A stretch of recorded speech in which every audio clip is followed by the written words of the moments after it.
যে কোনো একটা বিষয়ের পক্ষে বিপক্ষে আমাদের মতামত থাকবে, কিন্তু সেটা যেন কোনোভাবেই এই ধরনের অপ্রত্যাশিত ভ্যান্ডালিজমের পর্যায়ে না যায়। কারণ এই মত পার্থক্য হওয়াটা, বিভিন্ন জন তার জায়গা থেকে বিভিন্ন আঙ্গিকে একটা বিষয়কে প্রকাশ করাটা, এটা গণতান্ত্রিক চর্চার একটা অবিচ্ছেদ্য অংশ।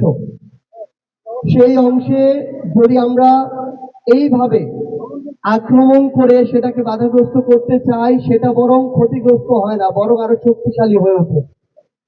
সেই জায়গা থেকে আমাদের এই যে প্রথম আলোর সাথে যেটা হয়েছে, এটার সাথে আমরা আমরা সহমর্মিতা প্রকাশ করতে এসেছি, এবং এই ঘটনার যেন কখনোই আর পুনরাবৃত্তি না ঘটে, সেই জায়গা থেকে আমরা এই অন্যায় যেটা হয়েছে, আমরা আমাদের জায়গা থেকে চাই যে সেটার যেন সুষ্ঠু তদন্ত সাপেক্ষে বর্তমান সরকার সে বিষয়ে উপযুক্ত ব্যবস্থা গ্রহণ করে।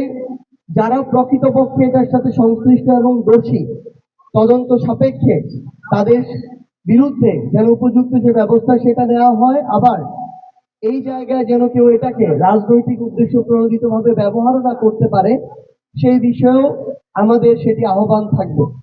তো আমরা আহ্বান করব পুরো দেশের মানুষকে, আমরা যেমন সংবাদপত্রের স্বাধীনতা চাই, ঠিক তেমনি আমরা এই সংবাদপত্র থেকে শুরু করে ইলেকট্রনিক এবং প্রিন্ট মিডিয়ার সাথে যে ব্যক্তি প্রতিষ্ঠান সম্পৃক্ত আছে, তাদের থেকে আমরা সর্বোচ্চ পেশাদারিত্ব চাই। আমরা আহ্বান করব পুরো দেশের মানুষকে, দেশের এবং দেশের বাইরে বাংলাদেশপন্থী যারা আছেন তাদের কাছে আমরা আহ্বান, আমরা আমাদের জায়গা থেকে যেন আমাদের এই প্রত্যেকটা প্রতিষ্ঠানের ব্যক্তির ওইটুকু স্বাধীনতা নিশ্চিত করি।